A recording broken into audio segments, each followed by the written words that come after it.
So Kemi Badenoch's spat with Reform UK has escalated over claims that she urged bosses at GB News to cut the airtime given to the Reform UK leader Nigel Farage.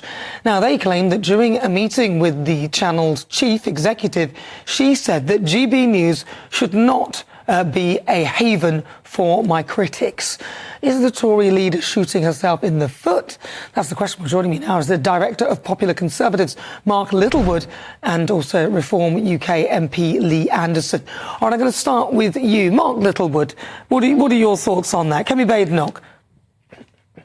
Well, I don't think she actually leaked this information, and according to Angelo, the chief exec at GB News, they did have a very convivial, non-acrimonious meeting. And look, it is true, we're about to hear from one of them, that Reform spokespeople get a lot of time on GB News. But the way to correct that isn't to complain about it, it's to put yourself forward. If I'd been in Kemi's position, I would have asked GB News, can I have my own show, please? Can I have an hour a week? I'd quite like to talk to GB News viewers. I'd quite like to get some experts around the table to help me develop policy. What do you say to that? If you're complaining, you're losing.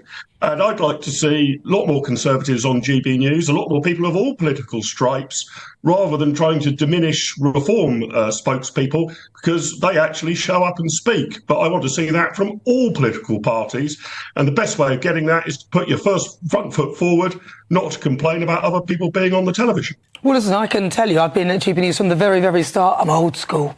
And I can tell you now that literally none of them would come on. So it was only the Conservative Party that would come on. So most of the time that GB News has been on air, we've had more Conservatives on the channel than anybody else, really. And they would come on air. The Labour Party were not so generous with their time. And in fact, we have contacted Kemi Badenoch's office and we're waiting for a response because I have invited her onto my show. Lee Anderson.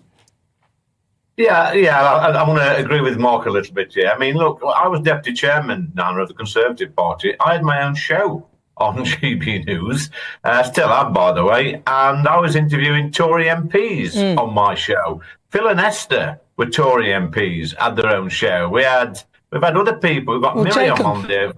Jacob Rees-Mogg, Miriam Cates. You know, we've had other Tory MPs and ex-MPs on GB News presenting shows, doing whatever.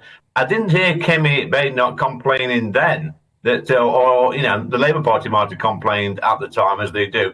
But GB News has always been fair, you know, and when I'm in and around Parliament, I'm always asking MPs of all parties to come on the show, to come on the channel, and usually I get a big fat no. Sometimes they do, but, you know, it's a great platform, and I think it's a little bit childish to have a pop at GB News over this. That's if it's in fact true, because, you know, on my show, and I know on other shows as well, Nana, we do ask, you know, people from all parties, like I've said, to come on and try and make it fair and balanced. And we get told as presenters, Nana, that we must make it balanced and give everybody a fair crack of the whip. Well, to be fair, and we always invite Labour politicians on as well, it's more difficult to get them on. And I think, you know, that's a shame, but we'd like to get everybody on. But with regard to this particular argument, you've got more members than us, or you're not telling the truth about your membership. Mark, is this fitting of a Conservative leader to be focusing on, some might say, such a petty issue? It's a petty issue as such. I mean, congratulations to Lee and his party. They're recruiting thousands of members every day. And I think it would be remiss of those in the Conservative Party not to take notice of that. I think it's significant. It's probably not all of the talk of the town down the dog and duck, or it might be now because it's become such a news story. But it is significant. I think the misstep here was, why draw attention to a political rival that's doing well unless you're completely sure of your facts? I mean, if Kemi had really worked out that Reform had, for example, overstated its membership figures by a factor of 10 or 20 or 50, that they were out by 100,000, OK, you might be able to point that out. But according to independent media analysis, it's not the case. The number is basically right. I mean, if it's out at all, it's only by half a dozen. So a strange fight to pick, and I would have advised her against that. What I will say in her defence is I want a Conservative leader who's going to shoot from the hip. And that does mean that sometimes you're going to get something wrong. Usually my criticism of Kemi over the last 6 or 7 weeks is that she's been a bit too quiet. that she hasn't said enough. And if you want people to speak more, shoot from the hip more, then there are going to be some errors, I'm afraid. But I think this is one of them. The leader of the Conservative Party has managed to draw attention to the exploding, growing membership of a rival political party. Not great in PR terms from her perspective. Well, she says that she's been watching the back end for days, so maybe there is other information and other sources, though. So she may have some other evidence that could suggest that something else is going on. I think she should be given time to explain herself. Do you not think that's fair? She should be given some time to explain herself before everyone sort of jumps jumps into the sort of mire with her and starts to judge her. No, sure, that's absolutely right. She may well know something I don't. I'm not a techie at all. Nigel Farage and Reform have responded by saying that her accusation is false. They've called in 4 media organisations. I think it was The Spectator, The Telegraph, the FT and one other that escapes my mind, to look at the software, which they say on balance supports Reform's analysis rather than Kemi's. If Kemi knows something remarkable that I don't, fine, but then sort of say it, provide the technical analysis that shows Reform's got it wrong. So if you're going to come out of the traps fast, you've got to keep fighting, I think, or realise that you've made a misstep and take a step back. But she says she's got some information about the back end of this software. Fine, say what it is. Lee Anderson, your thoughts then? Is it a bit petty-minded to bother with this particular fight? I think it is. I think if Kemi's had time to keep watching our counter over the Christmas holidays, you probably should have been spending a little bit more time with doing something else. Maybe watching a Carry On film. I've heard there's a new one coming out now called Carry On Kemi, and now that would be a good watch because she's chosen a hill to die on, and it's not the right hill. She's picked a fight with Nigel. I mean, this is a result of a gentle tease with the graphics being shown onto CCHQ. She's come out swinging. If I'd have been advising Kemi, I'd have just said, ignore it, carry on, enjoy your Christmas, speak to your MPs, get ready for the new year, get ready for the battle ahead. But she's come out swinging and it's backfired. It's made a small story, really, front page news for the past 3 or 4 days, and it's great news for us.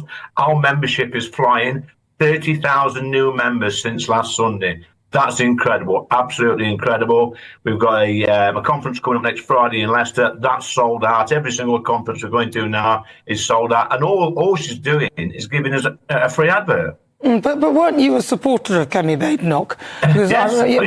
Because I remember with the leadership race between Rishi Sunak and the others, you backed her camp. Yeah, I did back her camp. Sometimes you have to back the best candidate in that bunch, and she was the best candidate in my opinion. But I could not foresee at that time when I was backing Kemi that we should do something like this. I mean, I like Kemi. I get on really well with her. I think she's a strong woman, decent politician. But it shows a little bit of political immaturity. I think stop picking fights with Nigel. It's a waste of time. You're never going to beat him. He's been at it, the thick end of 3 decades doing this sort of stuff. He has these sort of politicians for breakfast. He really does. Go and pick on Labour. Go and pick on their policies. Leave us alone. We're doing all right. Thank you very much. And I tell you what, I'll just add to this. It's important because when I was deputy chairman, I went to over 100 associations to speak to members, fundraising, whatever. And the vast majority of Conservative members at those associations like Nigel Farage, they like what he's got to say. And now I'm visiting the same areas as a Reform MP at Reform associations. I'm seeing a lot of the same members there. That's the problem she needs to address, not whether or not our ticker counter is working on eggs. All right. Well, listen. Sorry, final word. Mark Littlewood, briefly then, before we move on. I'm just going to say, I'd hope a New Year's resolution from both Reform and Conservative. I don't know how this is all going to come together, but at some point we might have to work together to get rid of this ghastly government and to save Britain. It will be a good New Year's resolution on all sides. I think for those in Reform and those in the Conservatives to treat each other with respect and courtesy as we move forward, however our working relationship develops. I'd really like Kemi and Nigel and everybody in both parties to adopt that New Year's resolution for 2025. Oh, that's so lovely. It's never going to happen. Thank you very much. I'm teasing you, Mark Littlewood, and also Lee Anderson. Thank you so much for joining me this afternoon. Right, well, a GB News spokesperson said the meeting took place without any acrimony and was very constructive. A Conservative Party spokesperson tells GB News reform has delivered a Labour government that has cruelly cut winter fuel payments for 10 million pensioners, put the future of family farming and food security at risk, and launched a devastating raid on jobs which will leave working people paying the price. A vote for reform this coming May is a vote for a Labour council. Only the Conservatives can stop this.